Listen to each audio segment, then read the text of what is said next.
ఎప్పుడు కూడా ఈ డౌటు నీలోనికి ప్రవేశపెట్టడానికి శత్రువు నిన్ను టార్గెట్ చేస్తూ ఉంటాడు. ఈ ప్రేరణ, ఈ ఆలోచన, ఈ అపరాధ భావం అనేది ప్రార్థనలో బలం లేకుండా చేసిద్ది. అసలు ప్రార్థన చేయాలన్న ప్రేరేపణనే దెబ్బ కొట్టిద్ది. అర్థమైందా? ఏంటిది? మన లోపాయికారితనం, మనలో జరిగే అపరాధాలు దుష్టుడు లేపి, నువ్వు ఇంత తేడా కదా, తగుదునమ్మా అని పోతున్నావు మోకాళ్ళ మీదకి, సిగ్గు లేదా? నువ్వు మంచోడివా, మంచిదానివా, నీ ప్రార్థన దేవుడు వింటాడా? పొద్దున ఏం చేశావు నువ్వు? ఏం చేసావు నువ్వు? పిల్లలు ఏమని తిట్టావు నువ్వు? అసలు మేయన్ని ఏమని చనుక్కున్నావు నువ్వు? పక్కింటి ఆమెను ఏం తిట్టావు నువ్వు? అసలు పొద్దున సెల్ ఫోన్లో ఏం చూసావు నువ్వు? అసలు సీరియల్ చూడొచ్చా నువ్వు? అసలు సినిమా చూడొచ్చా? మరి ఇన్ని చేసుకుంటా మళ్ళీ దేవుని దగ్గర హల్లెలూయా స్తోత్రం అంటే దేవుడు వింటాడా? ఆయన పరిశుద్ధుడు, ఆయన నీతిమంతుడు. నీలాంటి పాపి మనం వింటాడా? అయ్యా ప్రార్థన చేస్తా, నీ తలంపుల నిండా చెడిపోయిన ఆలోచనలేనే, అసలు నీ మైండ్ నిండా దరిద్రపు కొట్టే ఆలోచనలేగా, నీకు మంచి ఆలోచనలు ఏడొస్తాయి? కల్మషంతో నిండిపోయింది నీ హృదయం నిండా దరిద్రపు తలంపులు, దరిద్రపు ఆలోచనలు, దరిద్రపు వ్యవహారం, నీ కళ్ళతో మోహపు చూపులు, నీ చరిత్ర అంతా చండాలం అయితే నువ్వు మళ్ళా దేవుని దగ్గరికి హల్లెలూయా స్తోత్రం అంటే దేవుడు వింటాడు. వాడు కూడా లేఖనాలని అడ్డం పెట్టి, మరి లేఖనం ఇలా ఉంది కదా, ఇలా ఇంత పరిశుద్ధంగా ఉండమంది, నువ్వు ఉండట్లేదుగా, కాబట్టి నీ మనవి దేవుడు వినడో. సహజంగా వెళ్ళిన పని ఏదన్నా సక్సెస్ అయిద్దంటే ఎవడైనా వెళ్తాడు, కానీ పోయినా జరగదంటే ఎవరికి వెళ్ళబుద్ధి అయిద్దండి? అందుకే చాలామంది ప్రార్థనా జీవితంలో కుంటుపట్టడానికి ఇదే కారణం. అర్థమైందా? ఆసక్తిగా ప్రార్థనలో మోకాళ్ళు ఉండటానికి వేయలేకపోవడానికి గల కారణాల్లో ఒక ముఖ్య కారణం ఇది. అందుకే ఎక్కువ శాతం ఎదుటి వాళ్ళని అడుగుతూ ఉంటారు, ఏమన్నా తెలుసా, నాకంటే ఆయన మంచోడు, నాకంటే ఆమె మంచిది, ఆమె ప్రార్థన చేస్తే వింటాడు, ఆయన ప్రార్థన చేస్తే వింటాడు, అలా అనుకోనే నా పేణం తీస్తుంది. దేవునికి స్తోత్రం, హల్లెలూయా. ఇక్కడ ఒక మాట చెబుతా, ఎప్పుడు అలా అనుకోవద్దు. నీ ప్రార్థన కూడా దేవుడు వింటాడు, అది ఇక్కడ అర్థం. నేను బలహీనుండి కదా, దేవుడే చెప్తున్నాడు. మరి ఏలియా కూడా బలహీనుడే కదా, నేను వినలా ఏలియాది? ఏలియా అంటే మంచోడు, ప్రభు భక్తుడు కదా. ఎలా అయ్యాడు నాయన? విశ్వాసమును బట్టి నీతిమంతుడైనట్లే నువ్వు కూడా అదే విశ్వాసాన్ని బట్టి నీతిమంతుడవురా, నీతిమంతురాలివి తల్లి. ఎందుకు వినను నీ ప్రార్థన? అసలు నీ తప్పులన్నీ నేను ఎక్స్రే చేసి చూశానంటే ఎప్పుడో సాగు కొడతాను నేను. ఇన్ని రోజులు బతుక నీకు అసలు అగ్ని వంటి నేత్రాలతో నిన్ను ఎగాదిగా చూశానంటే అవుట్ నువ్వు. చాలా సంగతులు నేను నిదానించి చూడట్లా. నీవు మంటి నుండి పుట్టిన వ్యక్తివని, మంటి ఘటమని, మంటి వాడవని, మంటి దానవని, ఆదాము సంబంధిత రక్తము దాని తాలూకు ఛాయలు నీలో పనిచేస్తాయని నాకు తెలుసు. తెలిసే నిన్ను ప్రేమించి నీ కోసం ప్రాణం పెట్టి నిన్ను నీతిమంతుడిగా, నీతిమంతురాలిగా నేను తీర్చానమ్మా, నేను తీర్చానయ్యా. అది నీ క్రియల వల్ల అయినది కాదు, నా కృప ద్వారా, నా త్యాగమును బట్టి అయింది అంటున్నాడు దేవుడు. హల్లెలూయా. ట్రాఫిక్ ఫుల్ ఉంది. ఇక్కడ కూర్చున్న వాళ్ళలో పోలీసు వాళ్ళు కూడా ఉండుంటారు, మఫ్టీలో ఉండుంటారు. ట్రాఫిక్ ఫుల్ ఉంది.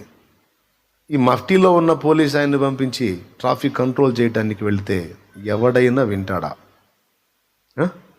ఒకడు రివర్స్, అందరూ ఇట్లా వెళ్తుంటే వాడు ఎదురు బండి తీసుకొని వస్తున్నాడు. ఈయన పోలీస్ ఆయనే, బండి అని అనుకో, స్టీరింగ్ పట్టుకొని తల బయట పెట్టి, ఏదే నువ్వేవుడివి పావా అంటాడు. అండా సార్ అలాగే సార్ అంటాడా? పోలీసుడినే, యూనిఫామ్ లేదు, మఫ్టీలో ఉన్నాడు, పోలీసుడే. జనాలు వస్తుంటే కళ్ళు కనపట్లా అన్నాడు అనుకో, నువ్వేవాడు అంటాడు. అవునా? అవునా కాదా? అసలు నువ్వు లెక్క చేస్తావు యూనిఫామ్ లేకపోతే? అసలు ఆడవాళ్ళు లెక్క చేస్తారు. ఏందయ్యా ఆ బండి తీయమనయ్యా, ఏమో బుడ్డి స్కూటీ ఒకటి వేసుకొని వచ్చింది, బుడ్డి స్కూటీ అడ్డం పెట్టి, ఏమా బుద్ధిలే పక్క అన్నా అనుకో, నువ్వా అంటది. స్తోత్రం. ఇప్పుడు వీళ్ళు మాట వినాలంటే ఏం చేయాలా? డౌట్ లేదు, ఆ వస్త్రాలు ధరించాలా. అప్పుడు ఇక ఏం చెప్పినా వింటారు సచ్చినట్టు. ఇక ఏం లేదు, ఇక అరవాల్సిన అవసరం కూడా లేదు. ఆ మనిషి ఆ డ్రెస్ వేసుకొని ఆ నిలబడితే ఎక్కడే కంట్రోల్ అవుతుంటాడు. ఒకవేళ అయ్యాడా చూశాడు అనుకో, ఆ కర్ర చేతిలో పెట్టిన యూనిఫామ్ అన్నాడు అనుకో, సార్ వెళ్తారు సార్ పక్కన ఉండదు, తీరా ఎవడు సస్తా బొద్దుతో వెనక్కి వెళ్తాడు కదా. ఇప్పుడు ఇది ఎందుకు చెప్పా? దేవునికి మహిమ. మనకు కూడా ఒక యూనిఫామ్ ఇవ్వబడింది, అది యేసు నీతి. యేసు నీతి.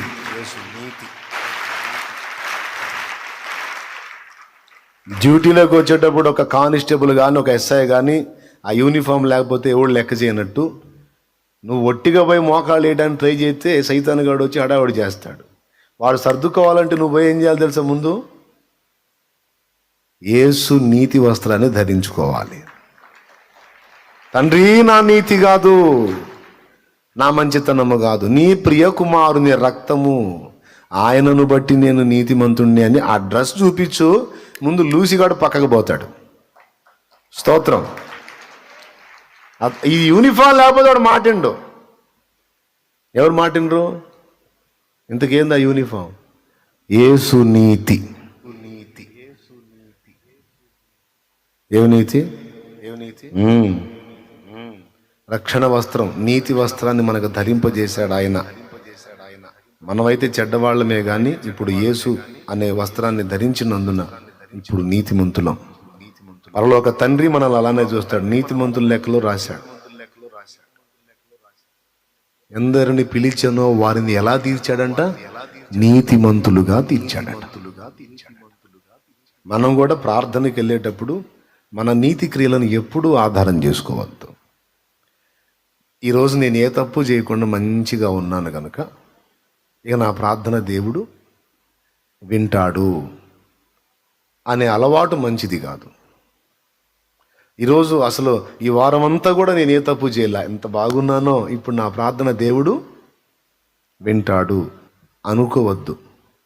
ఈ వారమంతా బాగున్నావు, నీకు అనిపించింది బాగున్నావని. నువ్వు బాగున్నాను అనుకున్న దానిలో కూడా దేవుడు అంటాడు ఇంకా నీకు కొన్ని కొదవ ఉన్నాయి అంటాడు, కొన్ని తప్పులు ఉన్నాయి అంటాడు. ఎక్కడ తప్పులు ఉన్నాయా? నేను ఎంతో బాగుంటే అసలు అలా అనుకోవటమే తప్పు అమ్మా అంటాడు ఆయన.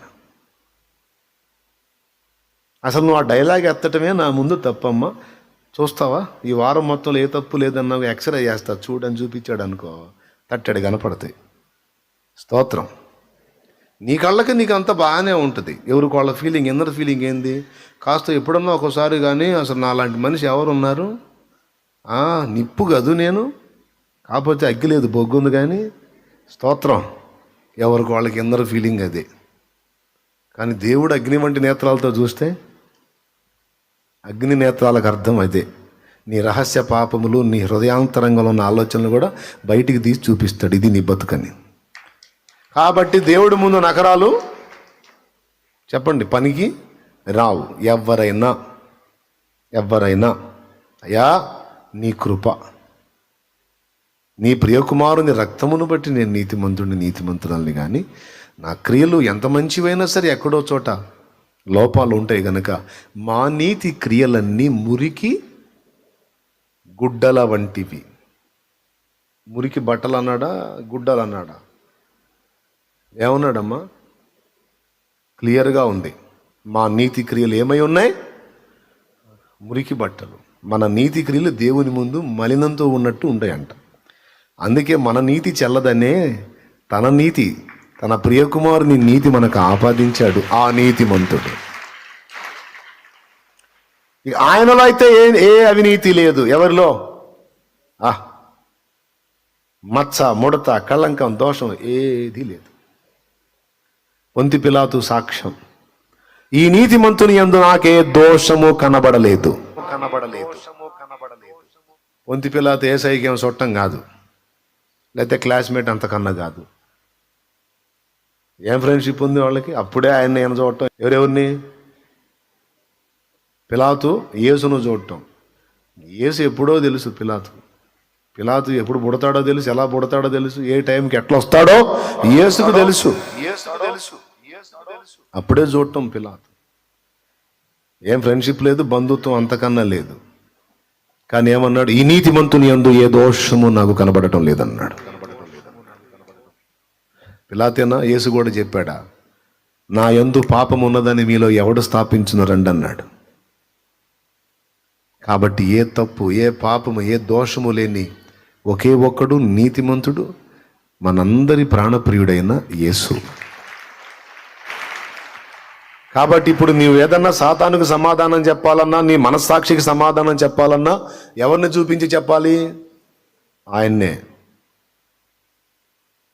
వెళ్ళు దేవుని దగ్గర, బలిపీఠం దగ్గరికి వెళ్ళి మోకాళ్ళుని అతిక్రమములను ఒప్పుకొని నీ నీతిని చెప్పొద్దు, యేసు అనే నీతిని చూపించి దేవునితో నువ్వు సమాధాన పడగలవు, దేవుని దగ్గర డైరెక్ట్గా జవాబు పొందగలవు, శత్రువుని తరమగలవు. యూనిఫామ్ ఏంది ఇప్పుడు చెప్పండి? ఈరోజు మన యూనిఫామ్ ఏంటిగా? యేసు నీతి. చెప్పో. ఇక నీ వంకర్ల టింకర్లన్నీ ఎత్తొద్దు అక్కడ. వాటిని గుర్తు చేసుకొని కుమిలిపోవద్దు. నా ప్రార్థన వినడు దేవుడు అనుకోవద్దు. నీ మంచితనాన్ని బట్టి కాదు, ఆయన కృపను బట్టి. ఏలియా మన వంటి స్వభావం గల మనుషుడైన దేవుని నమ్ముట ద్వారా నీతిమంతుడని తీర్చబడ్డాడు గనుక అబ్రహాం లాగా ఏలియా ప్రార్థన వినబడింది. అంతకంటే శ్రేష్ఠుడు ఈరోజు నజరేయుడు యేసు. ఆయన నీతి నీకు నాకు ఆపాదించబడింది గనక మన ప్రార్థన కూడా విలువుంది, బలముంది, జవాబుంది. ఇది మనకి నిశ్చయంగా ఉంటే, నిశ్చయత, ఈ విషయంలో నిశ్చయత ఉంటే ఇప్పుడు ఈజీగా ప్రార్థన గదికి పరిగెత్తగలుగుతాం. ఏ స్థితిలో ఉండి కూడా ప్రార్థనకు పరిగెత్తగలుగుతాం. ఎంతమందికి అర్థమైంది? లేకపోతే ప్రార్థనకి వెళ్ళాలంటే ధైర్యం చాలదు. ఆ మహనీయుడు పరిశుద్ధుడి దగ్గరికి ఏమని పోయాడు? భక్తుల పాటలు కూడా పాడారు, ఏ ముఖంబు తోడవత్తును అని. దేవుడు అన్నాడు, నీ ముఖంతోనే రా. స్తోత్రం. పాత పాటలు ఉన్నాయి కదా, ఏ ముఖంబు తోడవత్తును అని. పురుషోత్తం చౌదరి గారికి అర్థమైపోయింది. చౌదరి పురుషోత్తం గారికి అర్థమయ్యి ఇంకా ఆ ముఖం లేదు, ఈ ముఖం లేదు, ఉన్న పాటున వచ్చు, నేను ఎలాగున్నాను అలాగే వచ్చేస్తాను అన్నాడా లేదా? ఉన్న పాటున వచ్చు చున్నాను నీ పాద సన్నిధి కో రక్షక. ఉన్న పాటున వచ్చు చున్నాను నీ పాద సన్నిధి కో రక్షక. ఎన్న సఖ్యముగాని పాపములన్నీ మోపుగా వీపుపై బడి యునవిదెనడలేక తొట్టిల్లుచున్నవాడను నన్ను దయగను. ఉన్న పాటున వచ్చు చున్నాను నీ పాద సన్నిధి కో రక్షక.